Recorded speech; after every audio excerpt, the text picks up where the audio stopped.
Bonsoir à tous. Une petite vidéo ce soir sur le marché de la crypto. Le Bitcoin n'a pas réussi à casser les 30 000, hein, toujours bloqué, vous voyez, dans le range 29, 28, 28 000. Ça a fait 28 900 vers le matin. Bon, 29 000, là, 467. Ça n'a pas réussi à casser les 30 000. Donc c'est vraiment une résistance. Et donc je pense que ça va aller beaucoup plus bas, probable. L'Ethereum également n'a pas réussi à tenir les 2000 $, moins 6%. Alors aujourd'hui, on va regarder la bourse. Je vous explique pourquoi. Ce qui est un peu étonnant en fait, la bourse. En fait, ce qui se passe en fait sur le marché Dow Jones aux États-Unis, le marché ouvre en fait à 3h30 à l'heure Paris en fait, d'accord. Et en termes de data, il n'y avait pas vraiment de data, de news vraiment importante en fait concernant le marché américain, à part 14h30. Le GBP, en fait, ça c'est le PIB aux États-Unis, et il y avait un autre data, c'est le claim, c'est le d'emploi en fait, tout ce que jobless claim. Donc ça c'est le forecast en fait, ce qui a été pricé. Avant c'était 218K, et ils ont pricé forecast en fait à 215K, et finalement actuel, bon, 210, d'accord. Donc un peu mieux que le forecast. C'est pas non plus, c'est positif, mais c'est pas non plus, vous voyez, les chiffres sont, il y a un écart de 5K, c'est pas non plus super, d'accord. En termes de GDP Price Index, on avait forecast en fait prédit à 8%, finalement on a fait 8,1%, d'accord. C'est 0,1 en plus, c'est pas non plus un super data. Et ce qui s'est passé à la bourse, c'est que le marché voulait monter, d'accord. Du coup, à l'ouverture à 15h30, euh, ça avait chuté un petit peu le Dow Jones, et finalement, ça, pour monter de 500 points à peu près, 516, pour fermer à 516, à 1,61%, presque 2%.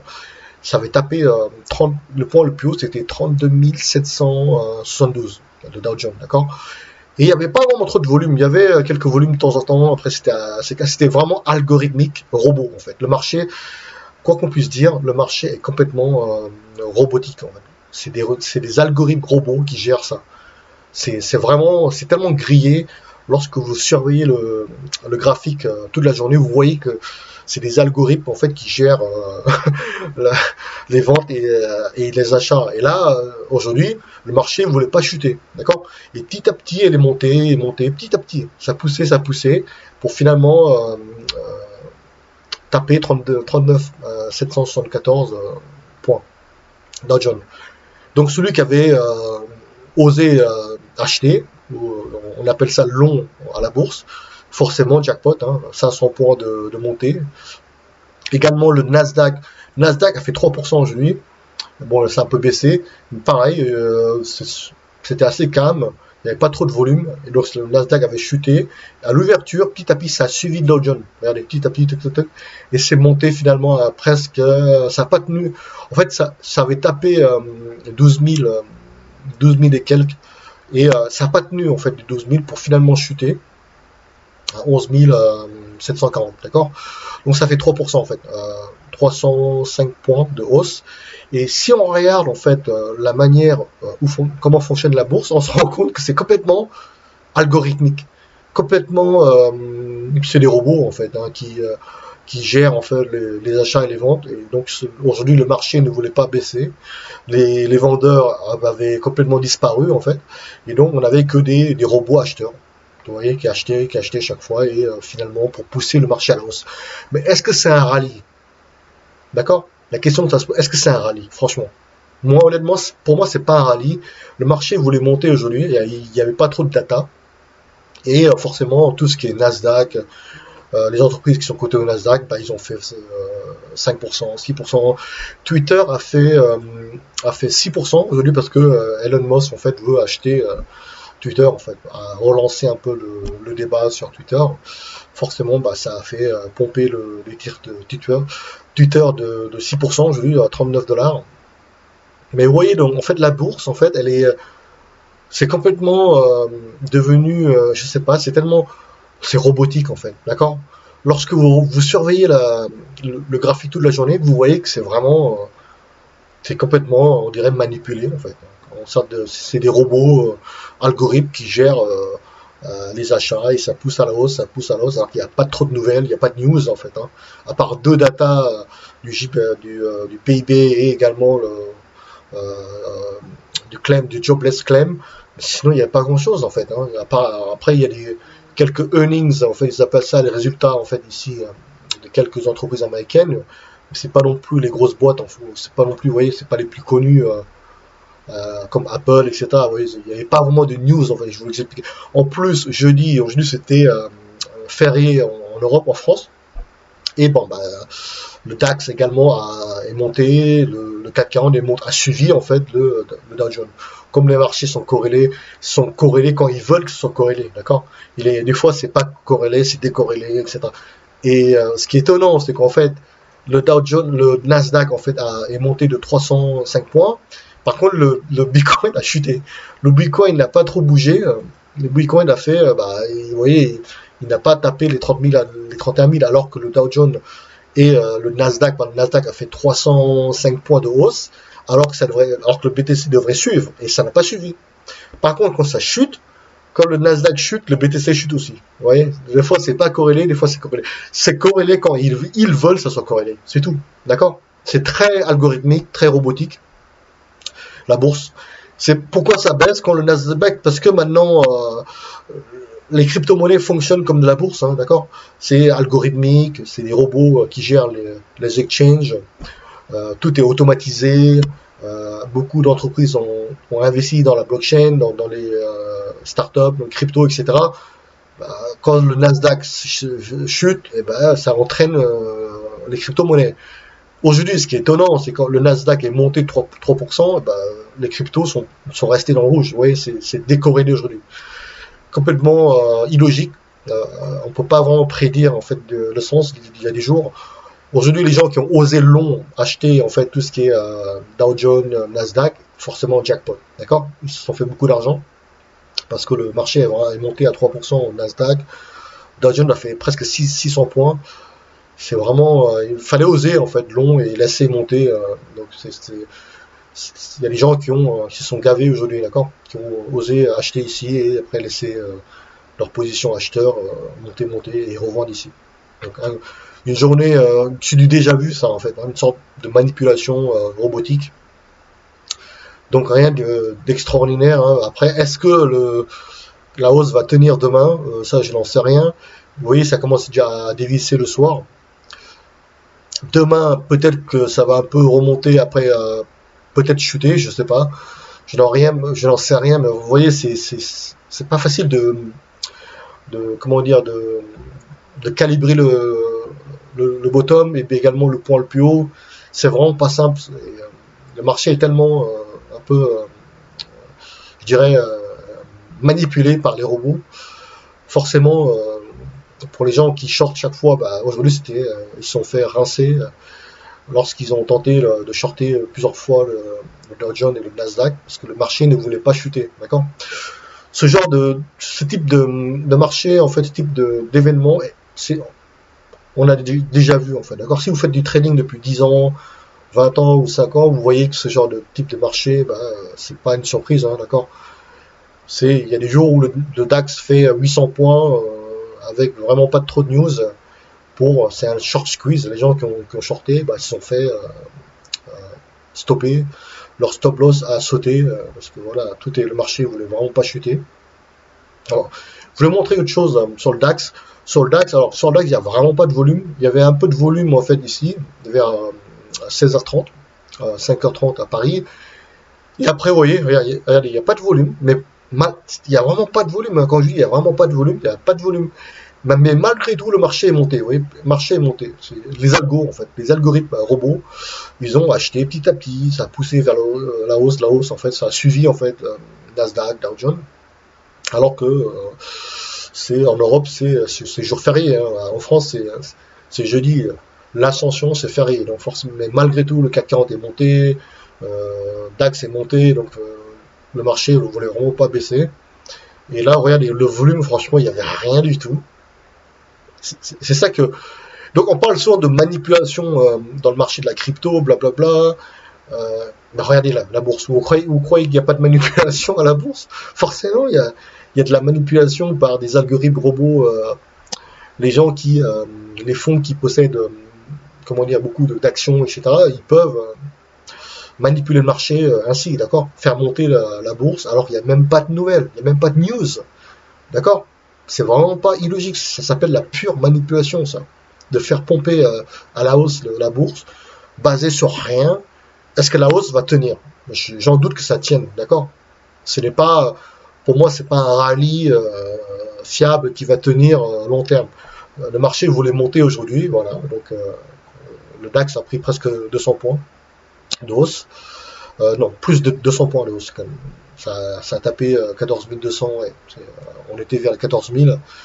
Ça a fait quand même presque 300 points de hausse, hein, un truc complètement dingue aujourd'hui. Voilà, donc les gens qui font des effets de levier, faites attention lorsque vous faites des effets de levier à la bourse. Vous pouvez être à contresens et vous faire rincer parce que le marché ne veut pas baisser. D'accord? Vous shortez, vous vendez à découvert aujourd'hui, bah, vous faites rincer. Et vous pouvez essayer 3 shorts, 5 shorts, et ben vous n'avez pas shorté au bon point le plus haut, et ben votre position saute et vous perdez de l'argent. Vous pouvez vraiment cramer votre compte trading en une journée. D'accord? Ça arrivé à plusieurs personnes. Et faites attention à la bourse. Également, bien sûr, tout ce qui se passe à la bourse se passe également sur le marché de la crypto, pareil. Le même principe, algorithmique, les indicateurs RSI, MACD, c'est pour ça que les gens aiment bien critiquer, oui, Bitcoin, crypto-monnaie, ça vaut rien, c'est la manipulation. Non, ça fonctionne exactement maintenant comme à la bourse, d'accord? Algorithmique, robot, c'est tout. Les gens qui ont beaucoup de fonds, qui ont beaucoup d'argent, ils peuvent contrôler en fait le cours du Bitcoin, etc. D'accord? Pour le faire monter ou pour le faire baisser, etc. C'est ce qui s'est passé sur le token Luna. Il y a des fonds qui ont shorté, qui ont vendu à découvert Luna pour faire chuter le prix de Luna à zéro. Oui, donc c'est la même technique à la bourse en fait. Hein. Vente à découverte et faire chuter Luna à fond. D'accord? Voilà. Faites attention lorsque vous faites à la bourse. Également beaucoup de manipulation à la bourse. D'accord? Robotique, voilà. Et c'est ce que je voulais vous montrer dans cette vidéo. Honnêtement, le BTC, en termes de... C'est vraiment dur de calibrer le point le plus haut et le bottom. Mais pour moi, on reste toujours dans un marché baissier. On ira en fait vers les 25 000 $. D'accord? Je sais pas quand. Peut-être 20 000 $ le bottom. Mais je vois pas le marché haussier encore pour aller faire 35 000, etc. Et en plus, il y aura hausse de taux. La Fed a confirmé en fait hier qu'il y aura une hausse de taux encore de 50 points de base, de 0,5%, etc. Donc l'argent sera beaucoup plus cher, donc il y aura moins de liquidité. Mais c'est pas avec ça qu'ils vont ralentir l'inflation, d'accord? On a déjà vu dans le vidéo précédente, etc. Les banques centrales ont un dilemme entre hausse des taux et l'inflation. Ça risque de ralentir l'économie, de faire chuter la bourse si la hausse des taux est beaucoup trop forte. Vous voyez, donc c'est un peu compliqué. Alors en termes d'inflation au niveau mondial, ce qui est un peu étonnant, c'est que au Japon, en fait, je ne sais pas comment ils font, il faudrait vraiment qu'ils m'expliquent. Ils ont un taux d'inflation de 1,2%, ce qui est vraiment n'importe quoi, d'accord? J'y crois pas du tout, ce qui est un peu ridicule parce que récemment, il y avait 2 jours, il y a une vidéo, en fait, un article en fait de presse qui expliquait qu'au Japon, il y a du shrinkflation. C'est-à-dire que les gens, quand ils achètent des boîtes, des chips, ils ont moins de quantité, en fait. On appelle ça l'inflation cachée, shrinkflation. Et ils ont mis des années, en fait, à imprimer de la monnaie. Au début, c'était les épargnants japonais, en fait, qui achetaient la bourse japonaise, d'accord? Mais maintenant, en fait, c'est la Banque centrale du Japon qui achète, en fait, les actions japonaises, hein, par la planche à billets, purement l'impression monétaire. Donc ce qui est étonnant, ils affichent un taux d'inflation de 1,2%. Moi honnêtement, j'y crois même pas. J'y crois vraiment pas. 1,2%. Alors qu'au niveau mondial, regardez, même aux États-Unis, on a 8,3%. L'Espagne, bah, quasi 8,3%. UK, 9%. Netherlands, 9,6%. Brésil, 12%. En France, en Allemagne, 7,4%. En France, bon, c'est pareil parce que c'est dans l'eurozone, donc tous ces taux-là se ressemblent en fait, d'accord. Là, Japon 1,2%. Franchement, est-ce que vous croyez vraiment que ce taux-là est un taux fiable, d'accord? J'ai du mal à croire. China, je n'en sais rien non plus, 2,1%. Là, c'est Switzerland de 2,5% également. La France 4,8%, j'en doute également. Oui, alors qu'on est en zone euro. Alors que l'Allemagne, oui, c'est à côté de la France, c'est à 7 points. Je pense qu'il minore, honnêtement, je pense qu'il minore les taux d'inflation ici. D'accord. On sera beaucoup plus vers les 12%, 10% de taux d'inflation, voire même 15 taux d'inflation réel, vraiment. Voilà. C'est pour ça qu'il est ridicule de laisser son argent en banque à cause de l'inflation. D'accord. C'est pour ça qu'il faut vraiment investir et placer votre argent en banque. Ce n'est pas un conseil d'investissement, mais c'est pour vous expliquer que l'argent laissé en banque va perdre la valeur chaque jour qui passe à cause de l'inflation, d'accord, qui va détruire en fait la valeur de votre monnaie papier à cause de l'impression monétaire depuis 10 ans de la Banque centrale au niveau mondial, d'accord. Donc un compte qui s'appelle Charlie Bellio, vraiment très très intéressant à suivre. Il pose vraiment, regardez, il pose comme les commodities de matières premières. Alors le gaz, c'est 202% de hausse. Oil, Eating Oil, 84%, le coton, 76%, le blé, etc., le gazole, 75%, c'est un carnage, ouais, tout ce qui est commodities explose, hein, d'accord. Et donc, laisser l'argent en banque, c'est vraiment terrible, hein. C'est surtout quelque chose qu'il ne faut pas faire. C'est pas un conseil d'investissement, à vous de voir, mais certains pensent qu'on va rentrer justement en récession. 2023 qui est possible. C'est ce que Price, la banque allemande, Deutsche Bank. Là, je doute que la hausse aujourd'hui du Dow Jones et du Nasdaq, franchement, j'y crois vraiment pas. D'accord. Le marché ne voulait pas baisser et les robots se sont chargés à pousser le marché vers la hausse. Mais est-ce que ça va tenir les 32 700 ou 800 là, vous voyez, j'en doute. Après, c'est à surveiller. Je n'en sais rien, hein. Peut-être que ça va aller 33 000 hein, demain. Après, ça à suivre. Voilà, parce que le BTC n'a pas non plus reste bloqué.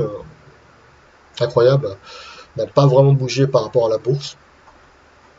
Et donc, faites attention lorsque vous êtes long crypto. C'est vraiment quand je vois des gens sur Twitter qui ont 500K de followers commencer à tweeter oui je suis long Bitcoin à 28 000 etc. Avec des effets de levier de 100, c'est complètement inconscient de tweeter ça parce que les amateurs forcément il y en a qui vont suivre, ils vont commencer à acheter le BTC à 28 000 etc.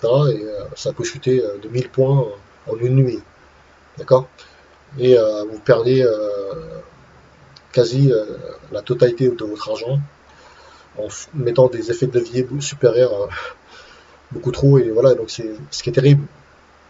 Voilà, c'était une petite vidéo que je voulais vous montrer concernant les cryptos et la bourse. Donc la bourse aujourd'hui, bon, c'est ce genre de schéma, c'est du déjà vu, d'accord.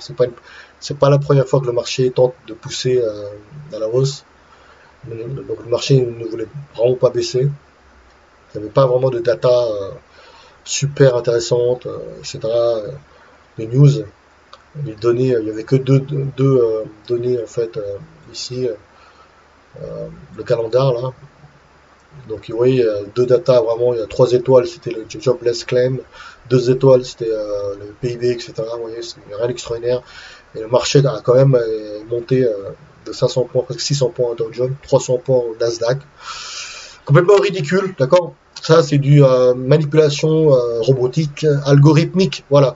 Passez une bonne soirée à tous, au revoir.